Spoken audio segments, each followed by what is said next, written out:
Mimi and Mohammed are on a mission. They're looking for one of the residents of these flats.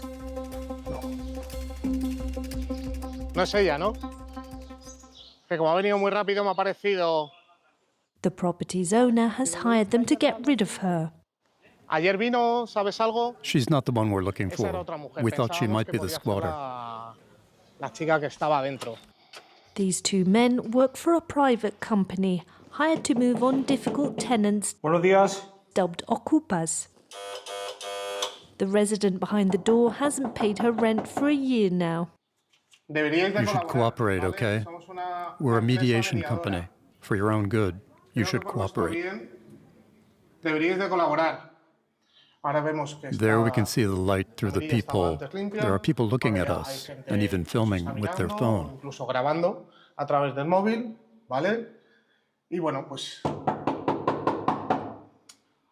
This is the fourth time the men have come. Their goal, to persuade the squatter to leave the building of her own free will, which she doesn't do today.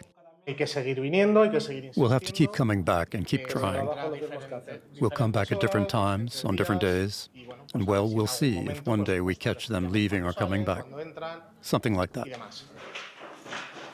In Spain, the first company of this kind appeared in 2016. There are now about 50 of them.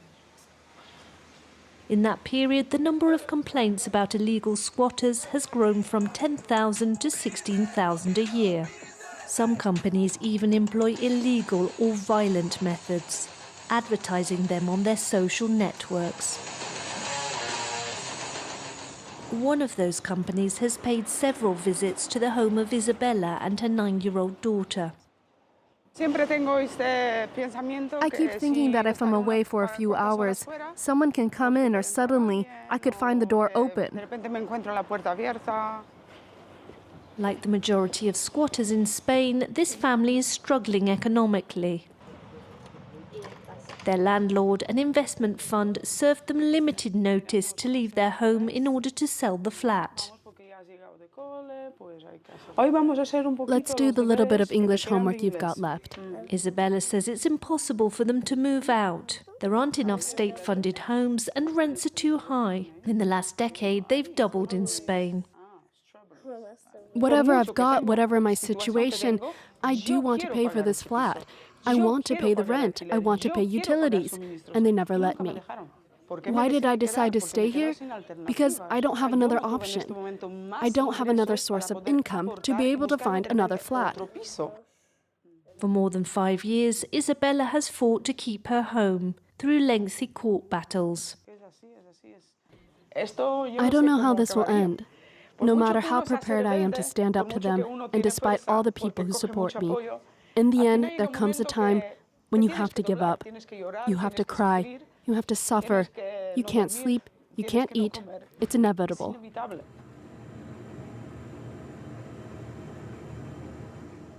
In Spain, there were almost 30,000 evictions in 2024, with more in Catalonia than any other region. In Mataró, on the outskirts of Barcelona, there was one eviction a day.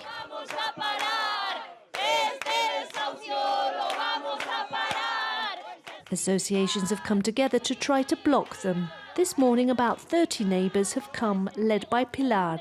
It's really important now that they can hear us, for them to know we're here, that we won't be leaving this door. It's not fair. At 56, Soledad has become a victim of property speculation. After 7 years paying a reasonable rent, the investment fund that has just bought her flat didn't want to renew her lease. She lives here with her 18-year-old daughter. I can't allow this. She was born here at Mataró Hospital. She's lived in my home since she was a baby. The poor thing says to me, how is it that they can leave us without a home, Mum? It's important not only to defend individuals and to resist like today, that's really important, but also to go further, to fight to change this system, which has made housing a business. Friends, the eviction has been stopped.